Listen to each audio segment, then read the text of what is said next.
So I've put the governor in the blazing hot sun, and I'm sure he's saying, oh, let me move.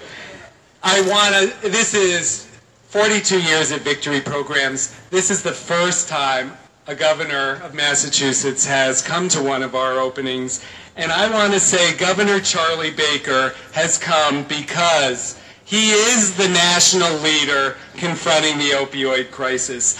This is the same man, I want to say, this is the same man I saw take off his suit coat, roll up his sleeves, sit quietly hour after hour at the State House while community panels talked about the incomprehensible ravages of opiate addiction. He took the time, he made the effort to listen to every person who stood up at the mic to tell their stories from desperation to amazing grace, and taking notes on the ideas and interventions and visions that we need to win this race.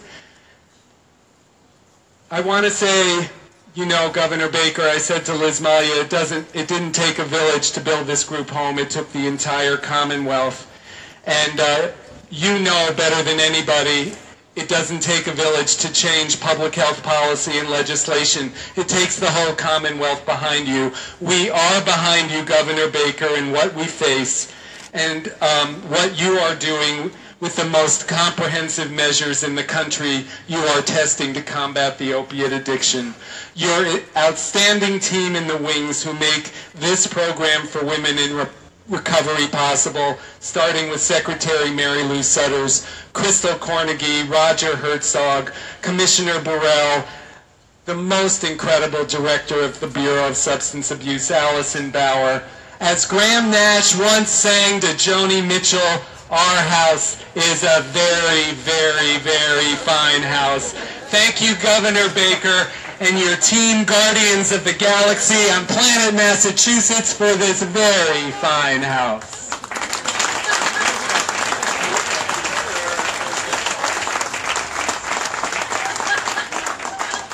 I can't believe I have to follow that. Was it even better before? All right. Well, I'm going to make this really simple, whatever they said, okay? I do want to say just 3 quick things. The first is I'm pleased and I'm honored to be here. And I know for everybody involved, this was a very difficult and complicated process, but the persistence and the determination and the diligence that people showed to stick with it and to find a way to create the solutions that we lost when the bridge went out is a real tribute to the city, it's a tribute to the community, and it's a tribute to the folks on our team and the folks who support Victory and Victory Programming to get this done. And I'm honored and thrilled to be here today as part of this celebration. The second thing I want to say, because Jonathan talked about it, this issue just found me. I mean, I didn't run for office thinking this is going to be one of the things I was going to spend time and focus on, but it just came up everywhere I went. And I'd never seen anything like that before.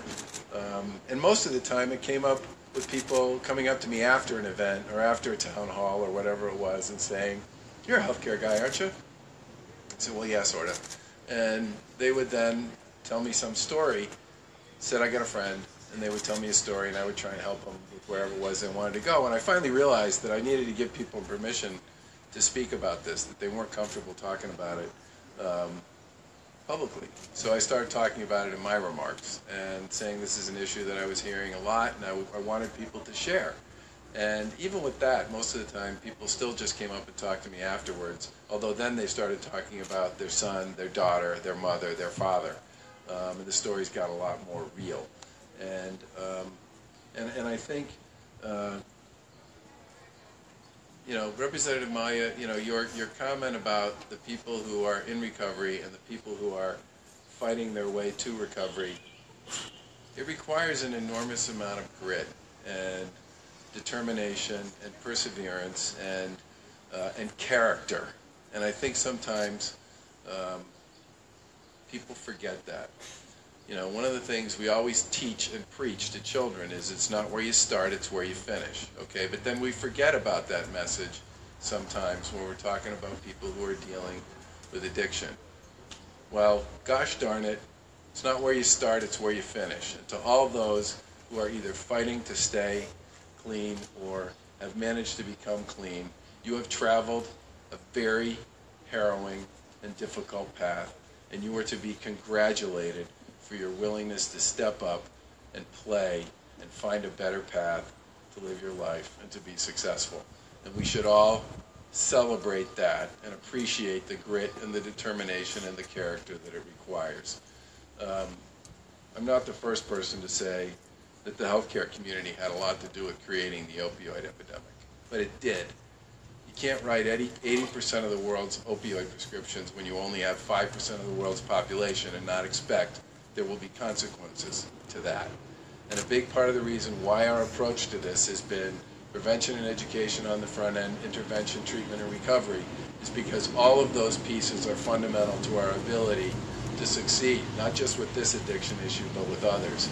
And I'll just stop with one quick story, which is one day I was in the car, and I talked about this several times after the election. I think this was even before we took office. And I was talking about setting up this task force with Mary Lou and others. And by the way, she's pretty good, don't you think?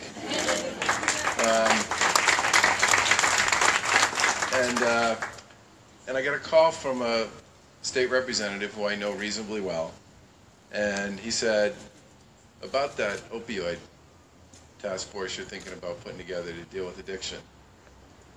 And then he just stopped talking. Sitting there like this with the phone, and there's no sound. And I've had enough of these conversations to know why there was no sound. It's because he couldn't speak, because he was crying. Now eventually, so I said, it's okay. It's okay.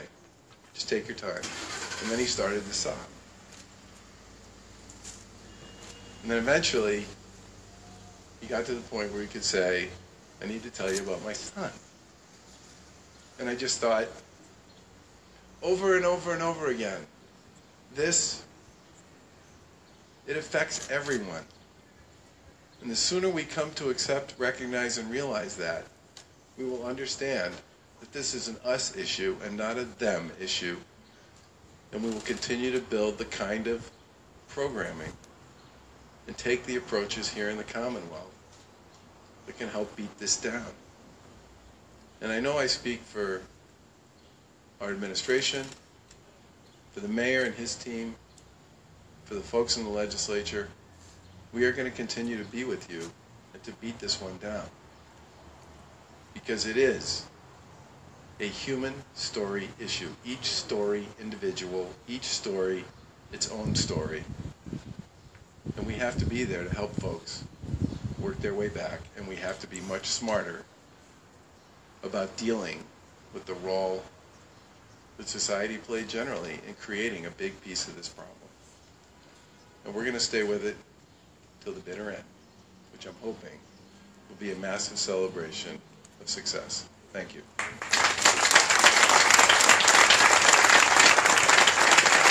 Thank you, Governor Baker.